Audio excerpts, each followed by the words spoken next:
The grand ballroom of Aldercrest Manor blazed with the light of 10,000 candles, their flames reflected in crystal chandeliers that hung like frozen waterfalls from the vaulted ceiling.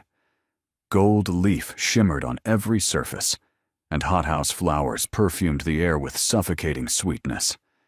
Jessamine Thorne noticed none of it. She was too busy kneeling on cold marble, her needle flying through silk as she repaired a torn hem for the third time that evening. Lady Honoria Blackwood stood above her, tapping one slippered foot with impatience. "Hurry up, girl.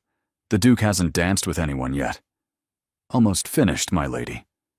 Jessamine kept her voice neutral, her eyes on her work. 23 years of life had taught her the value of invisibility, and 4 years as a seamstress at Madame Orsolia's dress shop had perfected the skill. She tied off the thread and rose, stepping back into the shadows of the service alcove where she belonged. Lady Honoria swept away without acknowledgement, golden curls bouncing. From her hidden position behind a marble column, Jessamine could observe the entire ballroom while remaining unseen. It was a useful position for watching the peculiar theater unfolding before her. The Duke of Aldercrest stood at the far end of the room, surrounded by eager young ladies and their even more eager mothers. Even from this distance, Jessamine could appreciate why they flocked to him. Theron Ashford was tall and lean, with hair the color of burnished oak and features that seemed carved from aristocratic marble. He was also, she observed, utterly miserable. Oh, he hid it well beneath that mask of courtesy. But Jessamine had spent years reading people from the margins, and she recognized the tension in his shoulders, the way his smile never quite reached his eyes, the subtle flinch each time another simpering debutante was presented to him. This ball was not his choice. Someone had forced his hand. That someone, Jessamine suspected, was the silver-haired woman holding court near the refreshment tables. The Dowager Duchess Araminta Ashford wore her 70 years like a crown, her spine straight as a sword, her sharp eyes missing nothing. A grandmother desperate for her grandson to marry. A grandson clearly resistant to the idea. And between them, a ballroom full of hopeful ladies competing for a prize that didn't seem to want to be won. The clock on the mantel showed 9:30, still 2.5 hours until midnight. That was the other peculiarity of this evening. The Dowager Duchess had announced at the start of the ball that her grandson would select his future bride at the stroke of midnight. Any lady wishing to be considered must remain until then. Those who departed early would be removing themselves from contention. A commotion near the dance floor drew Jessamine's attention. Lady Perpetua. Vance, a statuesque redhead in emerald silk, was storming toward the exit with her mother hurrying behind. "The audacity," Lady Perpetua hissed as she passed Jessamine's alcove. "He actually suggested my conversation was putting him to sleep." To sleep? Jessamine's eyebrows rose. That was the fourth lady to leave in the past hour, each departure preceded by some cutting remark or cold dismissal from the Duke. Either Theron Ashford had the social graces of a hibernating bear, or he was deliberately driving them away. She suspected the latter. By 11 o'clock, where once 50 hopeful ladies had filled the ballroom, perhaps 20 remained. The Duke had insulted Lady Marguerite's intelligence, yawned through Lady Cecily's description of her charitable works, and asked Lady Honoria if she had any interests beyond her own reflection. At 11:30, Jessamine was summoned to repair a wine stain on Lady Beatrice Chelmsworth's sleeve. The work required privacy, so she led the lady to a small antechamber off the main ballroom. 3 more just left, Lady Beatrice reported, while Jessamine worked. Lady Sophronia actually threw her champagne at him before departing. Can you imagine? 20 minutes until midnight. Jessamine focused on her work, gently lifting the wine stain from the delicate fabric. But Lady Beatrice had other ideas. Actually, she said slowly, examining the remaining guests through the antechamber's doorway. "I've just realized I have absolutely no interest in marrying a man who deliberately humiliates women for sport. Keep the sleeve. I'm leaving." She unpinned the sleeve entirely, handed it to Jessamine, and strode out with her head high and one arm bare. Jessamine moved to follow, but the antechamber door had swung shut behind Lady Beatrice, and it wouldn't open. She tried the handle again. The mechanism was jammed, the old brass catch refusing to release. One door. No windows large enough to climb through. Walls too thick to hear her if she called for help. She was trapped. The clock in the ballroom began to strike midnight.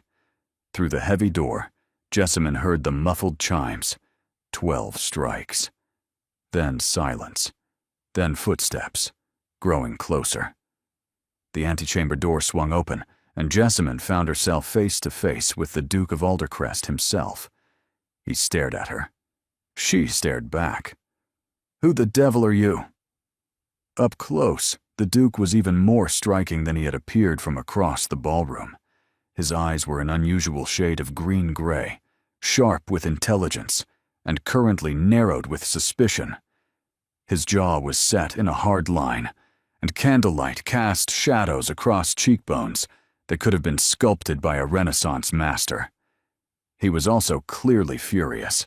"I asked you a question. Who are you, and why are you hiding in my antechamber?" Jessamine lifted her chin, refusing to cower despite the hammering of her heart. "I wasn't hiding, Your Grace. I was trapped. The door mechanism jammed. Trapped. How convenient. There's nothing convenient about spending 30 minutes in a closet-sized room with questionable ventilation." The words came out sharper than she intended. Before he could respond, another figure appeared in the doorway. The Dowager Duchess Araminta swept in like a ship under full sail, her expression caught somewhere between calculation and triumph. "Theron, darling, what's happening? Who is this young woman?" "That's precisely what I'm attempting to determine, grandmother."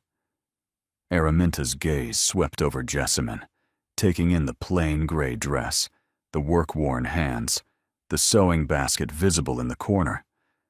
Understanding dawned in the older woman's eyes, followed by something that looked disturbingly like inspiration. "You're from Madame Orsolia's shop, the seamstress who's been handling wardrobe repairs all evening." "Yes, Your Grace, Jessamine Thorne. And you've been here since before midnight, in this room. For the past 30 minutes, Your Grace." The Dowager Duchess smiled.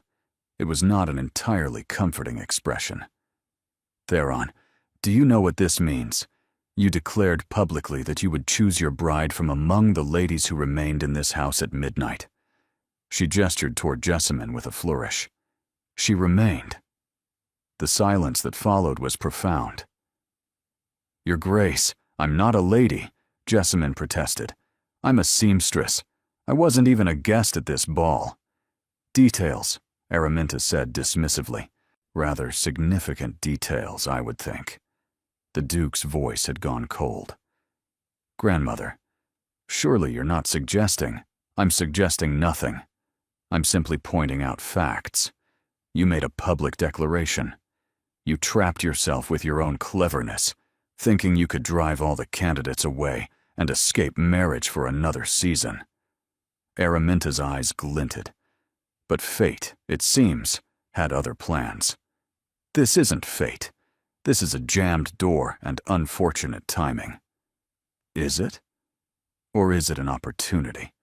The Dowager Duchess turned back to Jessamine, studying her with uncomfortable intensity. "What are your circumstances, Miss Thorne? Family? Prospects?" Jessamine swallowed hard. "I'm an orphan, Your Grace. I've been employed at Madame Orsolia's shop for 4 years. I have no family, no fortune, and no prospects beyond continuing my work as a seamstress." "Perfect," Araminta breathed. "Grandmother. Think about it, Theron. You've spent years rejecting every suitable candidate I've presented. Perhaps what you need isn't another perfect aristocrat. Perhaps what you need is something different entirely." She fixed Jessamine with an intense stare. "Miss Thorne, I have a proposition for you. Your Grace, I really don't think—" "You have nothing," Araminta continued, as if Jessamine hadn't spoken. "No security, no future beyond sewing, until your eyes fail and your fingers stiffen. What I'm offering is a chance at something more. Pretend to be my grandson's betrothed for 10 weeks. Play the role convincingly, and when the arrangement ends, I will give you enough money to open your own dress shop, complete financial independence, a future of your own making." The words hung in the air, glittering with impossible promise. Jessamine looked at the Duke, who stood rigid, with barely contained fury, then back at the Dowager Duchess, whose expression suggested she had already won. "Your Grace, even if I agreed, the deception would be impossible to maintain. I have no knowledge of aristocratic customs, no training in, you'll learn, tutors, wardrobe, coaching in etiquette and deportment." Araminta waved a hand, as if these were minor considerations. "Intelligence can compensate for breeding. Grandmother, this is insanity. This is practicality, Theron. You painted yourself into a corner with your midnight ultimatum. If you announce now that no one remained, that you failed to choose a bride, you'll be the laughingstock of London. Your reputation will suffer. Your standing in Parliament will suffer. Your business dealings will suffer." The Duke's jaw tightened further. "And your alternative is to announce that I'm betrothed to a seamstress?" "My alternative is to announce that you're betrothed to a young woman of mysterious background, who captured your heart with her quiet dignity and keen mind. Society will be enchanted. Society will be suspicious. Society will be fascinated. There's a difference." Jessamine's mind raced. This was madness. She would be exposed within days, humiliated, possibly worse. But her fingers already showed strain from years of detailed work. She slept in a tiny room above the shop and ate whatever Madame Orsolia provided, which was never quite enough. She had no savings, no prospects, and no path forward, except more of the same until she broke down entirely. "If I agree," she heard herself say, "I want the terms in writing, legal documentation, and I want a portion of the payment in advance as a sign of good faith." Araminta's smile widened. "I knew you were intelligent." "Done." "I haven't agreed to any of this," the Duke interjected. "You don't need to agree, darling. You need to cooperate. There's a meaningful distinction." His grandmother patted his arm. "Miss Thorne will be staying here tonight. Tomorrow, we begin her transformation. The announcement will go out in the morning papers." "Grandmother." "The morning papers, Theron." Araminta swept toward the door. "Oh, and do try to look at her without scowling. If you're going to pretend to be in love, you should probably practice." She departed, leaving Jessamine alone with the furious Duke of Aldercrest. The silence stretched between them. "Well," Jessamine said finally, "I suppose we should probably talk." Morning arrived with disorienting abruptness. Jessamine woke in a bed larger than her entire room above Madame Orsolia's shop, drowning in silk sheets that probably cost more than her yearly wages. For a long moment, she lay still, staring at an ornate ceiling painted with cherubs and clouds, trying to convince herself that the previous night had actually happened. It had. She was truly here, in the Duke of Aldercrest's home, pretending to be his future wife. A maid arrived with a breakfast tray and instructions. His Grace requested her presence in the study at 9, Her Grace at 10. Jessamine ate quickly, dressed in yesterday's plain gray gown, and found her way through labyrinthine corridors to the Duke's study. The room was a temple of masculine order. Dark wood paneling, leather furniture, walls lined with books that actually looked read rather than decorative. Theron Ashford stood by the window, silhouetted against morning light. "Miss Thorne, please, sit." She chose a chair facing the desk, watching as he positioned himself behind it. The arrangement was deliberate, establishing dominance, putting furniture between them like a barricade. "Before you begin," she said, cutting off whatever speech he had prepared, "I want you to know that I didn't ask for this situation. I was doing my job, got trapped by a faulty door, and then your grandmother decided I was the solution to a problem I didn't know existed. If you want someone to be angry at, look to your own family." Surprise crossed his features. "You're very direct. I find it saves time. Something tells me neither of us wants to drag this out longer than necessary." "Fair point." He leaned back in his chair, studying her. "My grandmother believes you can be trained to pass as a lady of quality. I have my doubts." "As do I.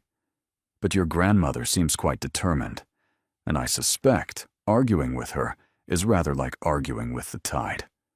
A hint of amusement crossed his face before he suppressed it. "An accurate assessment." He paused. "I'm not actually cruel, Miss Thorne. Merely frustrated at being forced into things. My father died when I was 12. My mother followed a year later. I've been the Duke of Aldercrest since I was barely old enough to shave, with my grandmother steering until I came of age. And now, when I should finally be free to make my own choices, I find myself still being maneuvered." The vulnerability in his voice caught her off guard. "I understand frustration," she said quietly. "I've spent my entire life being told what I could and couldn't do, what I could and couldn't aspire to. The difference is, your cage is made of gold. Mine was made of much cheaper materials." He turned to look at her, really look at her, for perhaps the first time. "You're not what I expected." "What did you expect?" "Someone who would simper and fawn, grateful for the opportunity to play at being a duchess." "Would you prefer simpering? I can probably manage it if necessary." "God, no. The simpering would drive me mad within a day." He moved to sit on the desk's edge, reducing the distance between them. "Very well, Miss Thorne. It appears we're stuck in this farce together. We should establish some ground rules." "I'm listening." "First, complete honesty between us. Whatever lies we tell the outside world, I want truth within these walls. If something isn't working, say so. Agreed? And in return? I will treat you with respect. You're a business partner of sorts. We have a shared goal. Survive the next 10 weeks without scandal, then part ways amicably. A business partnership. I can work with that. Second, we need to coordinate our stories. My grandmother has already sent the announcement to the papers." He held up a hand at her look of alarm. "Yes, already. The story is that you're the daughter of a minor gentry family that fell on hard times. We met at a charity event, where you impressed me with your intelligence. Almost believable. It needs to be more than almost. You'll need to learn everything. Who's who in society, proper address, which fork to use at dinner. I'd learn quickly.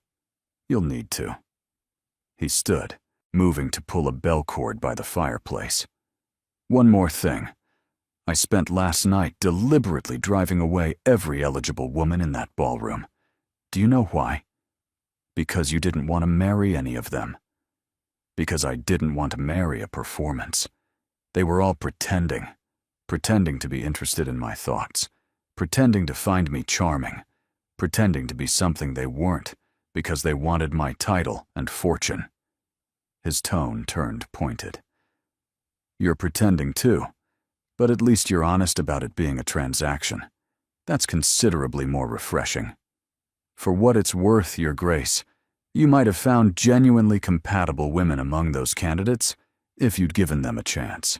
It's difficult to be authentic when you're being evaluated like livestock at market. Perhaps. We'll never know now, will we?"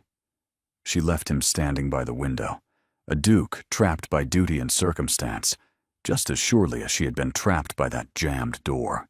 They were both prisoners, just of very different kinds of cells.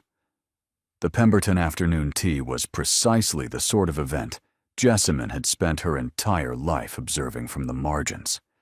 Now she was expected to walk into its center and pretend she belonged there.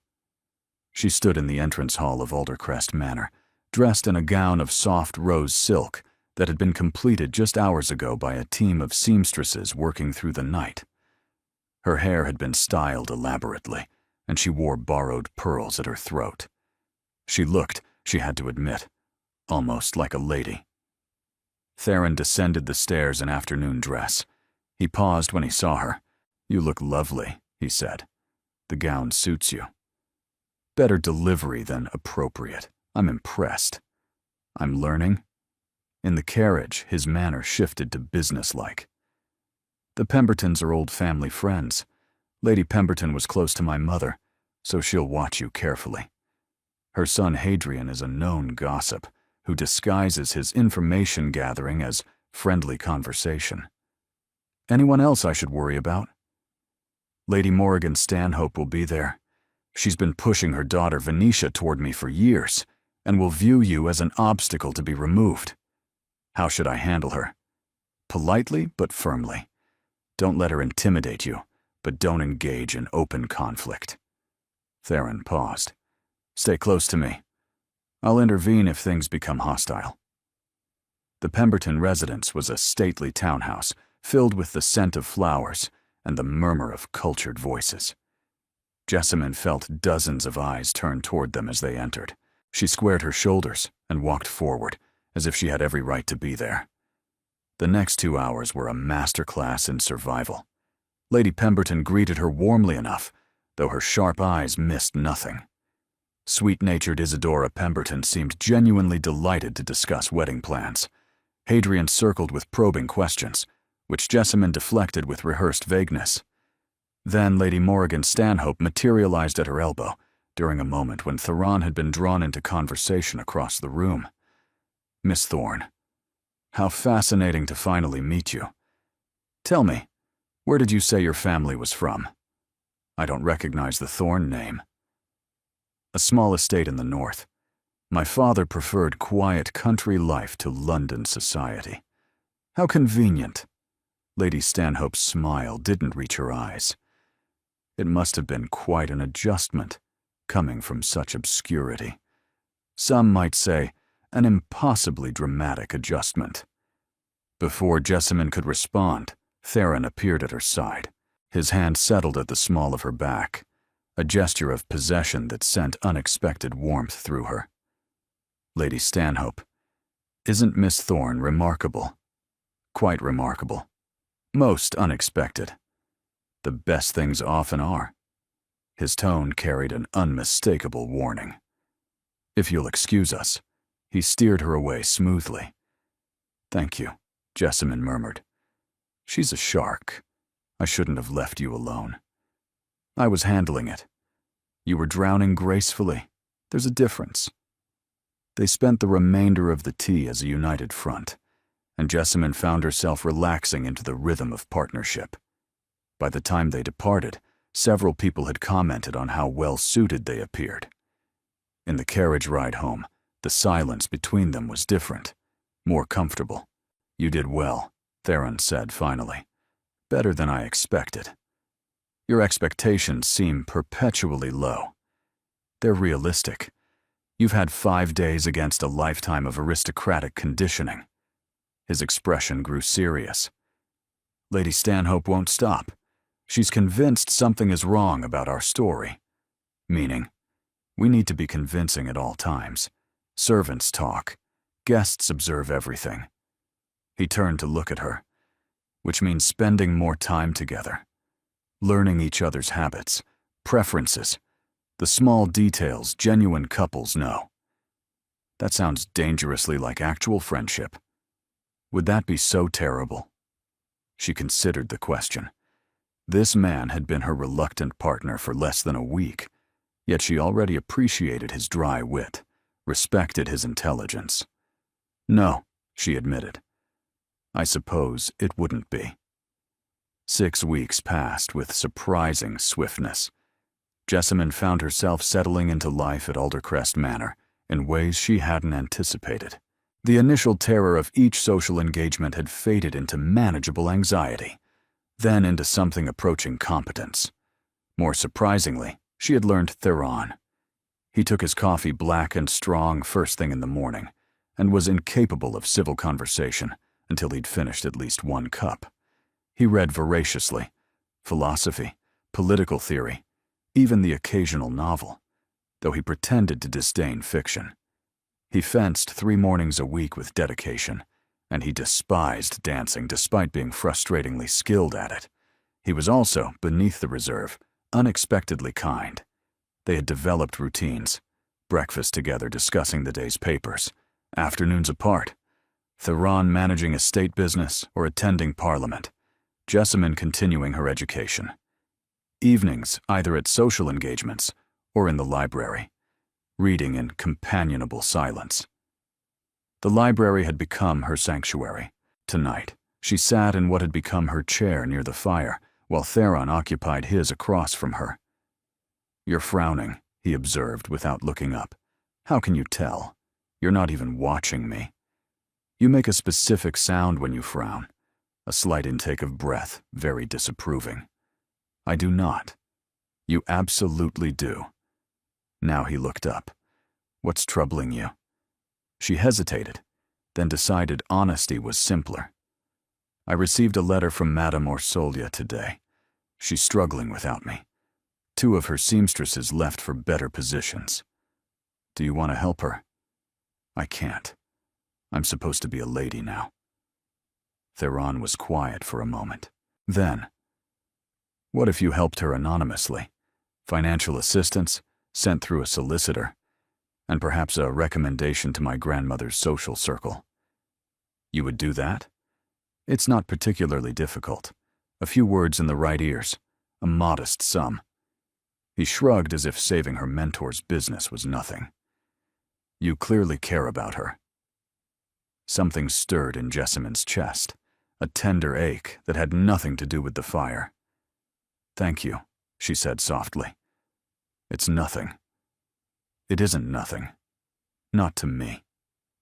Their eyes met, and the moment stretched, charged with something she didn't want to examine too closely. Araminta's voice broke the spell. How domestic. They both turned to find the Dowager Duchess in the doorway, her expression knowing. "Everyone is talking about you," Araminta announced, settling herself on the settee. "Lady Ashworth told me yesterday that she's never seen Theron so attentive to anyone. She used the word besotted. Lady Ashworth exaggerates." "Does she? I've been watching you 2 for weeks. The way you move together at parties, finish each other's sentences, the way Theron actually smiles when you enter a room.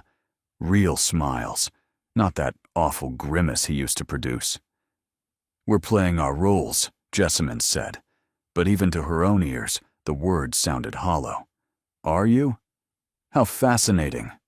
Araminta rose. "Just remember, the best performances eventually become reality. Try not to be too surprised when it happens." She departed, leaving silence in her wake. "She's wrong," Jessamine said quickly. We're just, "I know." Theron's voice was deliberately even. "We're pretending. That's the arrangement." But as they returned to their books, Jessamine couldn't focus on the words. Her mind kept drifting to the look in Theron's eyes when he'd offered to help Madame Orsolya. This was dangerous territory. In 4 weeks, the engagement would end. She would take her money, open her shop, and return to her real life. Falling in love with Theron Ashford was not part of the plan. She absolutely could not allow that to happen. The Harrington Ball was the event of the season. 500 guests, a 40-piece orchestra, and enough candles to illuminate a small city. Jessamine stood at the edge of the ballroom in a gown of midnight blue silk, trying to ignore the growing unease in her chest. 6 weeks gone. 4 remaining. The end felt both impossibly distant and terrifyingly close. Theron appeared beside her, 2 glasses of champagne in hand. You look like you're contemplating escape." "I'm contemplating survival. There's a difference." He handed her a glass. "You've survived everything thus far. Even Lady Stanhope has stopped actively trying to expose you." "We should dance," he said. "People are watching." "You hate dancing." "I hate dancing with people who bore me. That's different." He extended his hand. "Dance with me." The orchestra played a waltz. His hand at her waist was warm through the silk, and when she looked up, she found him watching her with an intensity that made her breath catch. "What are you thinking?" she asked softly. "Dangerous things. Such as, how different my life has become since you arrived, how much I value our evenings in the library, how I find myself looking forward to breakfast simply because you'll be there. They're on. I know this wasn't the plan. I know we agreed this was temporary." His voice dropped lower. "But I've stopped being able to pretend, Jessamine. At some point in the last 6 weeks, I stopped acting." The words hung between them, impossibly dangerous. "We can't," she whispered. "This was never supposed to be real." "What if I want it to be real? I'm a seamstress. I have nothing, no family, no fortune, no standing. If you marry me, actually marry me, society will never accept it. Do you think I care about society's acceptance? You should. You're a duke. You have responsibilities. My responsibility is to the estate and its people. My obligation is to produce an heir. None of that requires marrying someone society approves of." His hand tightened at her waist. "What it requires is marrying someone I can build a genuine life with. Someone intelligent and resilient and kind. Someone who sees me as more than just a title. Someone like me. Exactly like you." The waltz was ending. Jessamine felt tears pricking behind her eyes. "I need time," she said. "I can't. I don't know what's real and what's performance anymore. I came into this arrangement desperate. How do I know that what I feel isn't just gratitude? And how do you know this doubt isn't just fear?" She had no answer for that. 4 weeks, she said finally. "We agreed to 10 weeks. Let's finish what we started. And when it's over, when there's no arrangement between us, ask me again. And if my feelings haven't changed, then I'll know they're real, and I'll have had time to understand my own." He studied her for a long moment, then he nodded slowly. 4 weeks. I'll wait." He lifted her hand to his lips. "But know this, I've never been more certain of anything. When this arrangement ends, I'm going to ask you to stay, and I'm going to hope, with everything I have, that you say yes." He released her hand and walked away, leaving her standing alone, her heart in turmoil and her walls crumbling around her. 4 weeks to determine if what she felt was love or delusion. It was going to be the longest 4 weeks of her life. The threat arrived on a Tuesday morning, disguised as a social call. Jessamine was taking breakfast alone. Theron had departed early for Parliament, when the butler announced that Lady Morrigan Stanhope had come to call. Before Jessamine could formulate a polite refusal, the woman herself swept into the morning room. "Miss Thorne, I do hope I'm not interrupting." "Lady Stanhope, what an unexpected pleasure." "I'm certain it is." Morrigan settled herself into a chair without waiting for invitation. "I've come to discuss a matter of some delicacy. I thought it best to speak with you privately before involving the Duke." Jessamine's stomach tightened. What matter would that be?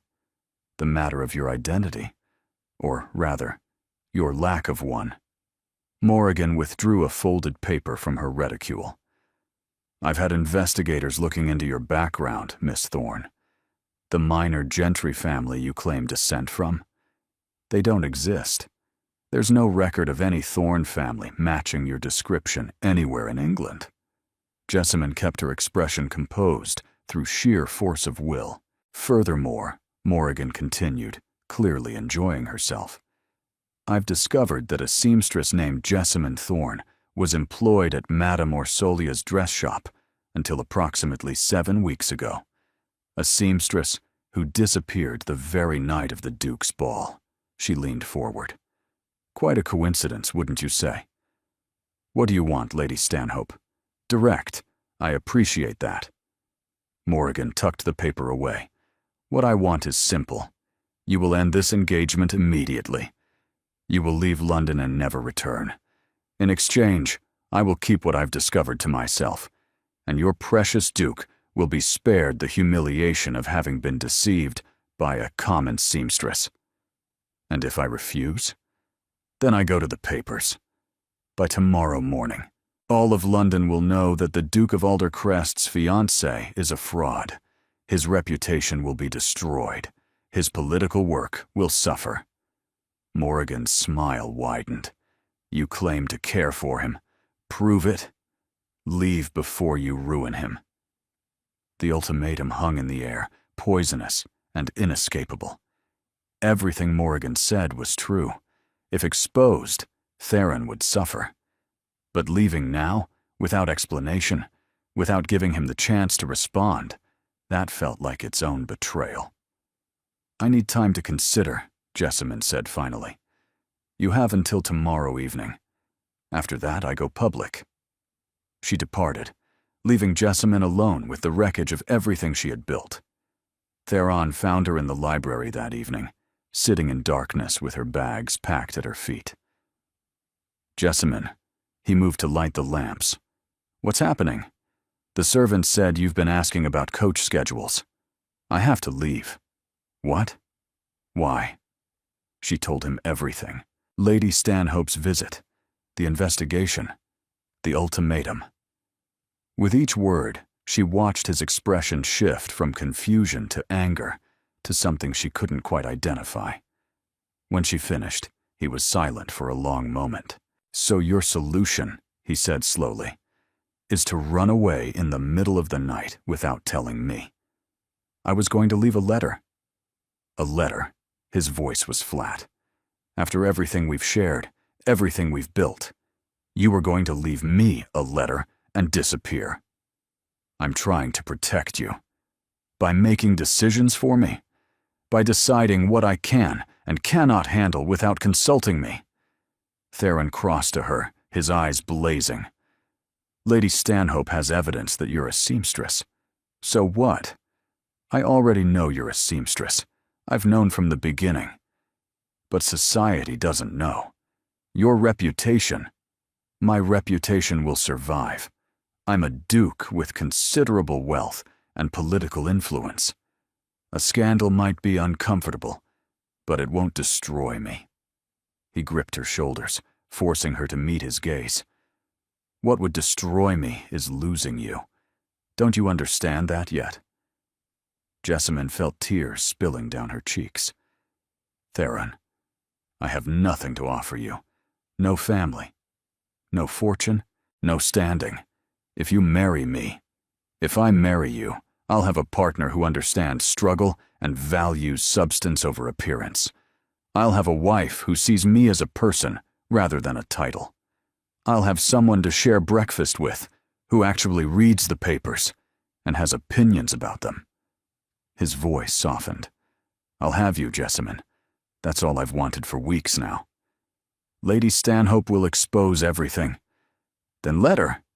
We'll face it together. Theron released her shoulders, taking her hands instead. Marry me, Jessamine. Not as part of an arrangement. Because I love you, and I believe, despite your best efforts to convince yourself otherwise, that you love me too. The words she had been holding back for weeks finally broke free. I do love you, she whispered. I've been terrified to admit it. Terrified it wasn't real. But I do. I love your kindness and your intelligence and your terrible morning disposition. I love how you pretend not to care about things you care about deeply. I love that you offered to help Madame Orsolya simply because it mattered to me. Then stay. Fight this with me. Yes. She met his eyes. I'll marry you. For real this time. His kiss was desperate and tender and absolutely honest. When they finally broke apart, both breathless, Theron pressed his forehead to hers. "Tomorrow, we face Lady Stanhope together. My grandmother has been gathering information on the Stanhope family for years, waiting for exactly this sort of situation. Lady Morrigan has her own secrets. She'd prefer remain hidden. Mutually assured destruction? Strategic negotiation. There's a difference." He pulled her close. "Whatever happens, we face it together. No more running. No more letters. Promise me." "I promise." They stood together in the library, surrounded by books and shadows, two people who had begun as strangers in a lie and somehow found their way to truth. The confrontation with Lady Stanhope took place in Araminta's private sitting room, with all parties present. Jessamine sat beside Theron, their hands clasped, while the Dowager Duchess presided like a general surveying a battlefield. Lady Morrigan had arrived expecting surrender. She left, 20 minutes later, pale and silent. The details of Araminta's leverage remained private, but the result was clear. There would be no exposure, no scandal, and no public humiliation. Lady Stanhope would attend the wedding with a smile, offer her congratulations, and never speak of seamstresses or investigations again. "How did you know she had secrets worth hiding?" Jessamine asked afterward.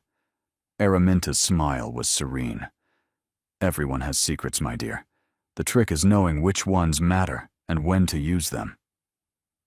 The wedding took place 3 weeks later, not in the grand cathedral Araminta had originally envisioned, but in the small chapel on the Aldercrest estate. 50 guests rather than 500. Flowers from the manor's own gardens, a ceremony that felt intimate rather than theatrical. Jessamine wore a gown she had helped design herself, incorporating her own skilled needlework into the delicate embroidery. It felt right, carrying her past into this new future. Theron waited at the altar, looking nervous in a way she had never seen before. When she reached him, he took her hands with visible relief. "I was afraid you'd change your mind," he murmured. "Never." The vows they exchanged were traditional, but they had written additional promises to share privately. His to her, to value her opinions, support her ambitions, and never let her feel invisible again. Hers to him, to challenge him honestly, stand beside him always, and remind him regularly that being a duke didn't exempt him from courtesy before his morning coffee. The vicar pronounced them married, and Theron kissed her with an enthusiasm that made several elderly guests fan themselves. At the wedding breakfast, Theron pulled her aside and pressed a folded document into her hands. "What's this?" "Open it." She unfolded the paper and found herself staring at property deeds. A building on a fashionable street in London. A shop. "I don't understand." "It's yours. Completely, legally, irrevocably yours. Not connected to our marriage, not dependent on me. Whether we're together for 50 years, or you decide tomorrow that you've made a terrible mistake, that shop belongs to you." Theron's expression was serious. "You entered into my grandmother's arrangement seeking independence. I want you to know that marrying me hasn't taken that away. The original compensation was meant to give you freedom. This ensures you'll always have it, regardless of what happens between us." Jessamine stared at him through tears. "You're giving me a dress shop. I'm giving you options, security, the knowledge that you chose me freely, not because you had no alternatives." She threw her arms around him, the deed crumpling between them. "I love you. Have I mentioned that today?" "Only 4 or 5 times. Feel free to continue." 4 years later, the nursery at Aldercrest Manor rang with chaos and laughter. Jessamine stood in the doorway, watching her husband attempt to negotiate with their 3-year-old daughter while simultaneously preventing their 1-year-old son from eating his wooden blocks. "Rosalind, We cannot bring the puppy to dinner. He doesn't have table manners. Neither does Papa, Rosalind observed with devastating accuracy. Jessamine laughed, drawing their attention. Rosalind immediately abandoned the puppy debate to launch herself at her mother, while baby Edmund waved his block triumphantly, as if he had won some important victory. "Mama, Papa says I can't bring Winston to dinner, but Winston will be lonely. Winston has his bed and his toys. He'll be fine for an hour." Jessamine scooped up her daughter. "And Papa is right." "Papa is occasionally right about things," Theron said dryly, rescuing Edmund before he could attempt to eat the block again, though his wife rarely admits it. I admit it when it's warranted. So never. "You're learning." They handed the children off to their nurse and made their way down to dinner, walking arm in arm through corridors that had become as familiar to Jessamine as her own heartbeat. "Letter from Lady Stanhope today," Theron mentioned. "She and her husband are relocating to the continent. Permanently, it seems." How sad for the continent. Araminta had ensured that Lady Stanhope's attempted blackmail became quietly known throughout society. Not the specifics, but enough to paint her as someone who trafficked in cruel manipulation. The social consequences had been swift. "I had a letter as well," Jessamine said over dinner, "from Madame Orsolia. The shop is thriving. She's taken on 3 new apprentices. Your recommendation helped. She knows the truth now about how I came to be a duchess." Jessamine smiled. "She says it's the most romantic thing she's ever heard." They retired to the library after dinner, still their favorite room, still where they spent their quiet evenings together. Jessamine settled into her chair while Theron reviewed correspondence. "Do you ever regret it?" Theron asked suddenly. "Regret what?" "Any of it. Sometimes I wonder if you'd have been happier with a simpler life, your own shop, your own choices, without all the obligations." She set down her book and crossed to him, perching on the arm of his chair. "I have my own shop. I make my own choices. And the obligations aren't so terrible when I face them with you. But, Theron," she cupped his face, making him look at her. "I spent 23 years invisible, overlooked, dismissed. Then I got trapped behind a jammed door, and a scheming grandmother decided I was the solution to her problems. And somehow, I ended up with you. I don't regret a single moment. Not one." He pulled her down into his lap. "I love you, you know. Only 4 or 5 times today. You're slipping. I'll endeavor to do better." They sat together as the fire crackled and the night deepened. In the distance, Rosalind's voice rose in some new negotiation with her nurse, probably about the puppy again. Edmund was likely still attempting to eat things he shouldn't.